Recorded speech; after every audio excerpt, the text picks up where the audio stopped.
welcome to the channel. Today I'm going to show you how to replace the camshaft timing belt on an XF 2.2 diesel Jaguar. This particular car happens to be a 2012. So first of all, obviously we lift the bonnet, and then what I'll show you is I've painted the end of the screwdriver yellow, so hopefully that will come out on the video so I can pinpoint exactly what I'm doing and what I'm pointing to. Now the first thing you do is you can take your top cover off, engine cover, that just lifts up, pulls off, and you take this trunking out, which is quite easy. You have Jubilee clip this end that you undo, you have a Jubilee clip down here which you undo. You can see the end of my screwdriver, the yellow part is on the Jubilee clip. Now that sometimes is tucked underneath there, so sometimes you can't get a screwdriver easily onto it, so if it's tucked underneath you'll have to use a stubby screwdriver, which is basically that, or you can use a socket, a 7mm socket, and ratchet just to undo it. Then you have your connection here, which is a black band with a couple of serrated bits on it, and the serrated bits you push together. Then you can sometimes pull it off, or if not just lever it gently with a screwdriver and that will pop off. So that's the three connections, and this trunking will then come out, which is basically pulls off this end and it will pull out of the bottom, lift it up and out, and you can put that aside, out of the way. This is a very nicely looked after engine actually. The engine compartment is very clean and the engine seems extremely dry, which is nice. This is your timing, camshaft timing belt cover, which we've got to get off, and this is why I've taken the trunking off, and I'll take this off so we can get at the top bolts.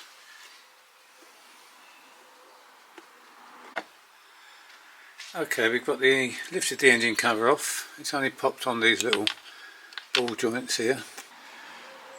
Next, I find it easy if you take the air filter housing and this air vent out altogether, and that gives you more room.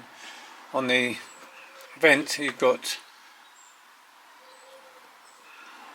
three plastic retaining screws, which you undo with a Phillips screwdriver and then pull the retaining bits out. That makes that free. On the air filter you've got a 10mm bolt down there. Take the 10mm bolt, or loosen it off because it won't come out altogether. Take off your electrical connection, and then the air filter housing with this vent, you pull it up. It's quite stiff because it's actually popped into a couple of grommets there. If you can see the grommets, I'll lighten this up a bit so we can see. But no, a bit there. Those are the grommets there. So you pull them up. They're quite securely, but they just need pulling up. And that's where the bolt fits there, the one bolt. And then this unit comes off your air filter box and housing.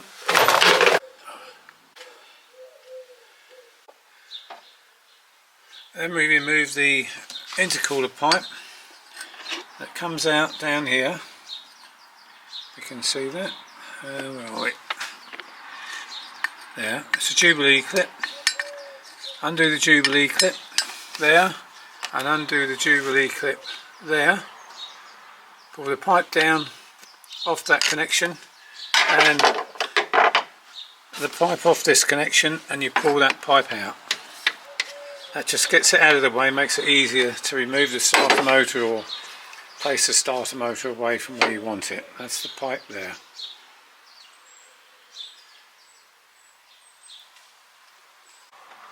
I find it also easy to, you've got a 10mm nut on here on your header tank, and you've got a 10mm bolt on this side. You just take those off, remove those, and then that allows the header tank to lift up, and you can manoeuvre it around so that you can get in down by the side where the starter motor is.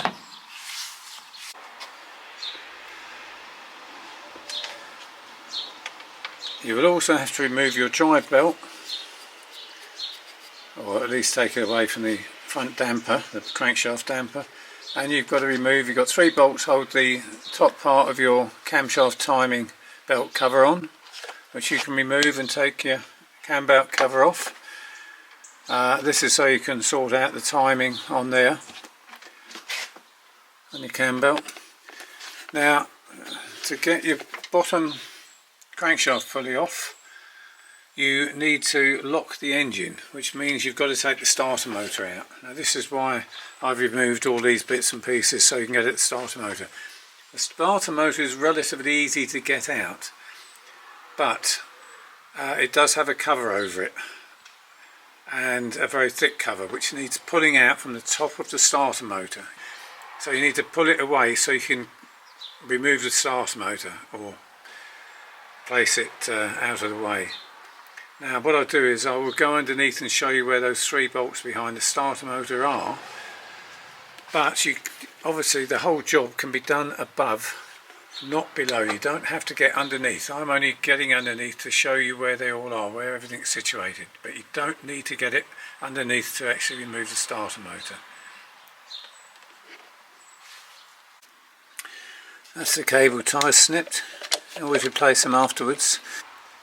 The starter motor is on the left hand side of the vehicle, on the engine, which is the left hand side as though you're sitting in the car looking forward. That's the left hand side. Or if you're looking back towards the engine, like I am, it's on the right hand side. Now this is your starter motor. Down here you have like a thick foam cover that covers the starter motor, which is there. That is the cover, which does in fact just pull back. Try not to rip it, just pull it back, just edge it back slowly. You've got 3 bolts here, 3 1/2-inch bolts at the back here, just on the back of the bell housing, that holds your starter motor in place. Once those 3 bolts are out, the 1/2-inch connection there, which is your live lead.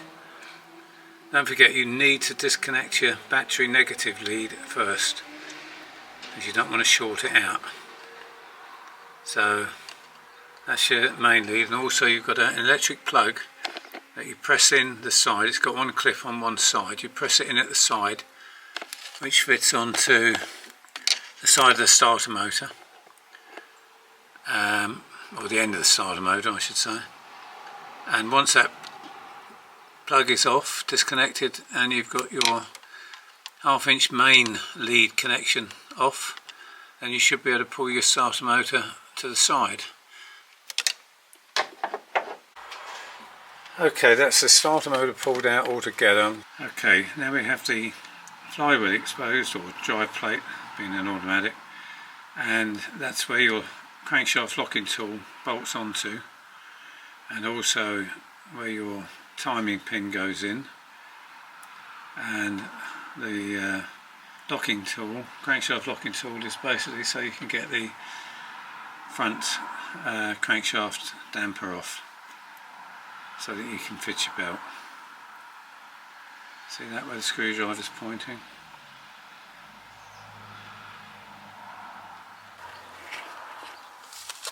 Okay, this is looking from underneath the car.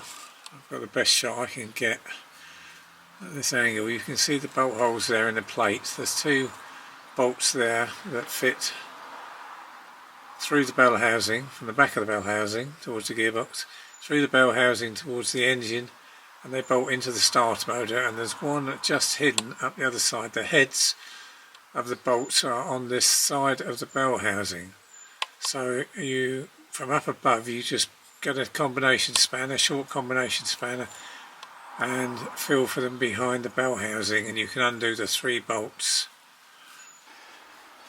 These are a version of the tools you'll need, which you have your pin for your camshaft, goes through your camshaft sprocket. You have your pin for your timing on your crankshaft, which is that, in an L shape. And then you have your crankshaft locking tool, which bolts on through the 2 holes that hold the starter motor on, through the bell housing, and then you adjust this part to lock in to the teeth of the drive plate or flywheel. That is from Amazon, £28.80 or something. Jaguar ones, that part alone is £90 plus, and then it works out sort of £200 for those 3 things. Crazy, but they come from Bosch, the Jaguar ones. Once you've pulled your cover off your starter motor, which you pull it out carefully from around here, it covers all the electrical items, pull it out, and you've undone your 3 bolts, which bolts through that way. They're behind the bell housing. They're all 13mm bolts, by the way, 1/2 inch 13mm. So you take those out, and you then unplug this plug here. You can take your electrical connector off, your main electrical connector off, and then your starter motor, once that cover has been pulled away, your starter motor is ready to take out. And don't forget, you've got to disconnect your battery first at the negative lead. Take the negative lead off your battery before you start the job. Right, put a socket on the crankshaft pulley bolt with an extension, ratchet, long end ratchet, to turn it clockwise to line up the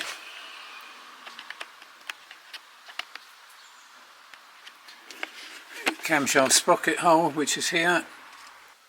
So now the pin easily fits in the timing hole, and that should allow the crankshaft timing tool to slot in as well, timing pin. Okay, when you've removed your starter motor, this sits in, the starter motor fits in there, and this plastic cover fits against the bell housing, so the rear of the block, so it's behind the starter motor. Once you've taken the starter motor out, you'll see it.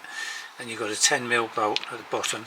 Just undo that and take that plastic out. You need to take that out to get your timing pin that holds your drive shaft in time with your camshaft. Right, if you look down there, you'll be able to see the timing pin, the L-shaped timing pin, going through the rear of the block and into the drive plate, and that is there's a hole in the drive plate, and that timing pin pushes through, and that shows the locks the crankshaft will be spot on with the timing, with the camshaft sprocket with that timing pin in as well. So then, after you put that timing pin in, then you can put your drive plate locking tool in place, so it locks it, so that you'll be able to undo, because you cannot, you should not try and undo the crankshaft damper bolt with just the timing pins in place. You must really put the drive plate locking tool in, or flywheel locking tool. It's a manual and automatic. Okay, that's the locking tool in place for the drive plate, so the crankshaft pulley bolt can be undone. Also the locking pin is in there, and the locking pin is in the camshaft sprocket. Now You need a 22mm socket and an appropriate ratchet or bar to undo that crankshaft pulley belt. Okay, I'm going to take the drive belt, fan belt, serpentine belt, whatever you'd like to call it, off now. So you put a 15mm socket on the tensioner, which is there. Turn it clockwise and it takes the tension off the belt so you can take it off.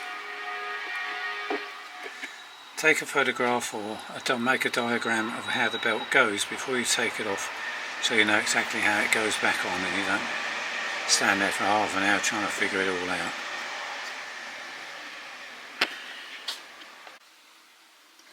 Right, this is the crankshaft pulley and the bolt. You can see how much Loctite that had on it, obviously a factory bolt.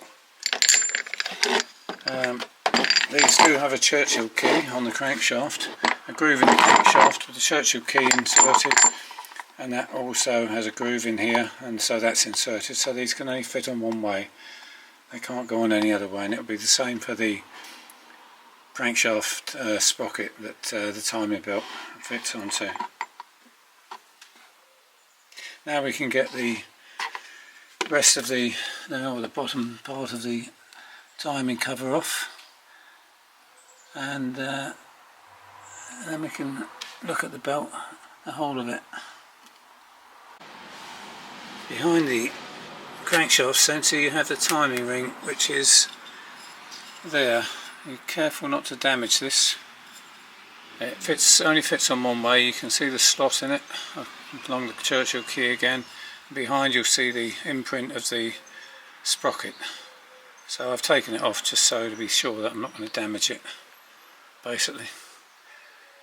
If you damage that, your timing will be a problem.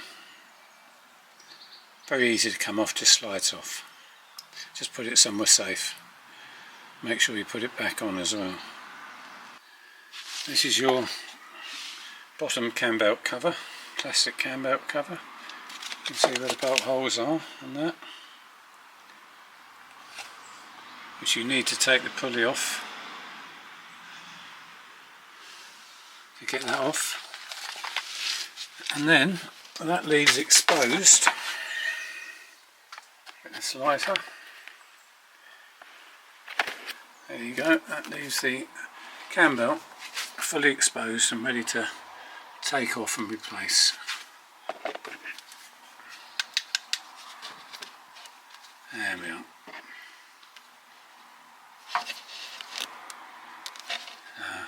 There's your tensioner.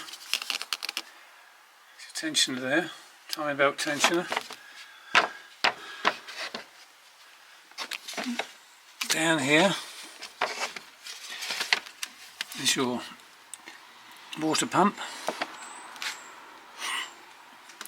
That's your crankshaft sprocket, and there, and that's your camshaft sprocket. Right, I'm going to fit the water pump, which is here. That's 7 bolts, and the torque on those bolts are 16 Nm, Newton meters. I'm going to replace the idler.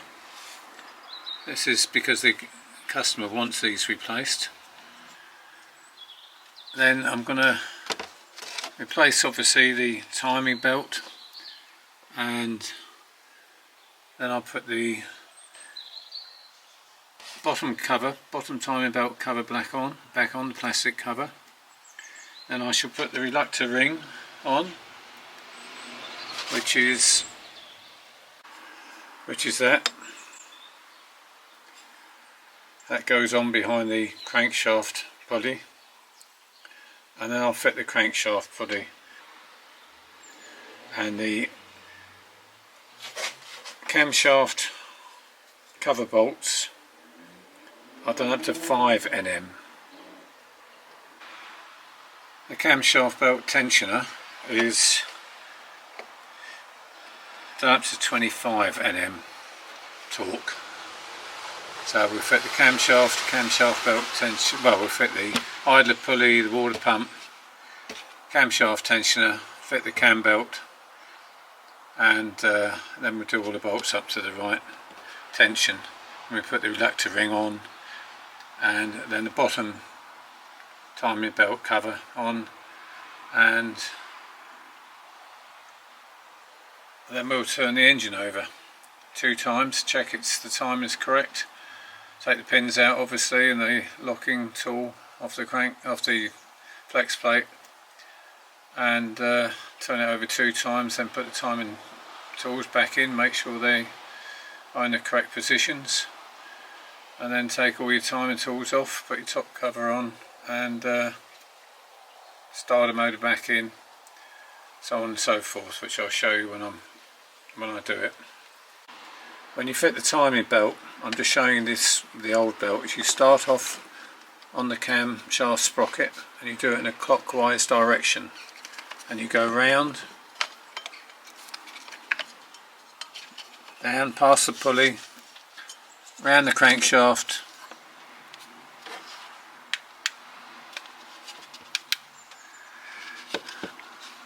and round the water pump, and back up and round the tensioner, and that's how you fit it. When you fit your new tensioner, you've got a stud sticking out there, and that square bit fits over the stud. Okay. Don't forget, when you fit the belt, it's clockwise. You fit it from the camshaft around, down to the crankshaft and around the crankshaft. You need this side taut, okay? And if you can't fit it on, if it keeps going on loose, just take the tension, put the 16mm spanner on your camshaft sprocket bolt, and just turn it clockwise very slightly, and it will just move the cam very slightly round, which will allow you to slot this in to the crankshaft, and the belt will be taut on that side against the idler, and that will still be loose in there. It's just that when you take the old belt off, it just tends to spring back on the pressure of the valve springs. Right, Allen key and tensioner.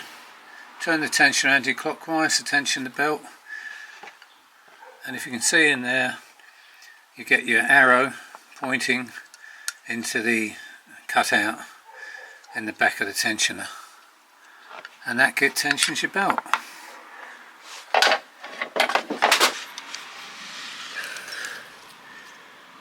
You put an Allen key in the tensioner and turn it anti-clockwise, and that will bring this pointer over until it's level with that cutout. Okay, that's your timing, your tensioner completed. You'll generally see that you've fitted it correctly. When your belt's tension, you'll be able to just move this pin in and out easily, in and out the timing position. Okay, the new timing belt's fitted. Now I'm going to fit the bottom cam belt cover, which is there. Then I'm going to fit the reluctor ring, which is there. Then I'm going to put the crankshaft pulley or damper on, and the cam belt cover is 5mm. Before you fit the bottom cover, and the top cover comes with that, it's probably easier while it's off just to thread your cable tie through the one that you've cut to release the cable from it. Right, that's the crank pin, the crank bolt. Just one word of advice: with your old bolt, you can clean your old bolt off, clean it up completely with a wire brush, and thread it in while the damper's off, and just screw it in, and it will clear the old Loctite adhesive, whatever it is they use, clear it out of the crankshaft, so then you get it so that you can turn this in by hand, and then your other bolt will go in quite easily. Saves you getting a tap and die thing and sorting it out. Just as easy as do it with the old bolt. Just clean it off each time, a few times, and get it in until you're actually doing it up with your fingers. Now I'm going to take the timing pins out, one out of the camshaft, the one out of the crankshaft, and I'm going to take the crankshaft locking pin off. I'm going to turn the engine over 2 times and then put the timing pins back in to check that the timing's spot on, and also check that the tensioner stays and it's exactly the same. Then your timing, your camshaft belt timing will be spot on. Okay, I've turned the engine over twice by the crankshaft pulley, slotted the timing pins back in there and also back into the crank locking pin, and they fit in perfectly, so the timing is spot on. The adjustment on the belt is still perfect, no problems, so it's all ready to go back together now. New belt fitted, new pulleys and idlers fitted, so it's all ready to go. Okay, ready now to put the starter motor back in.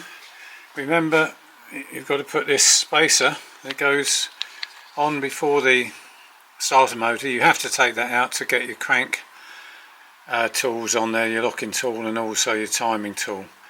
So you put this back in. This is torqued up to 23 Newton meters. Okay, then after this you put your starter motor in. Starter motor bolts are torqued up to 40 Newton meters if you can get a torque wrench in there, otherwise just tighten them up as best you can, and I'll carry on doing that now. Don't forget this has a small plastic pin that fits into the hole, and obviously you've got your bolt at the bottom, so it can only go in one way, so that fits up basically like that on the starter motor behind it. Right, you can thread your starter motor back in through here, put your cable on with your nut, and then you've got your plug to go on, which once you put your starter motor in place, that will reach.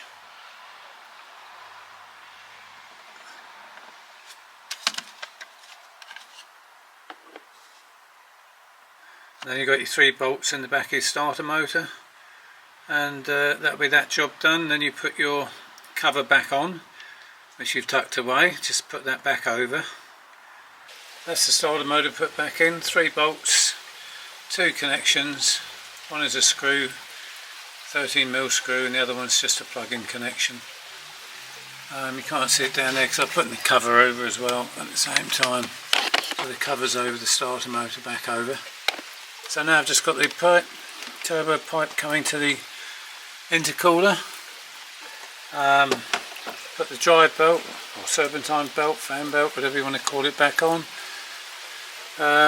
Bolt this header tank back on, put the air filter back on, and a bit of chunking, and that'll be virtually the job done then. You pop a little bit of grease in these, it'll just, the air filter housing will just pop back in a lot easier.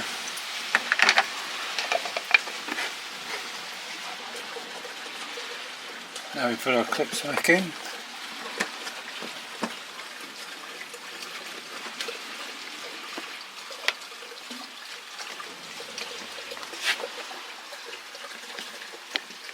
That's it. Air filter in. And put the bolt back in. Right, now we've just got to put this trunking back on. And the engine cover. And then that's it. Just the battery to connect, and we're all finished. Thank you for watching. Please like and subscribe for more content. Thank you.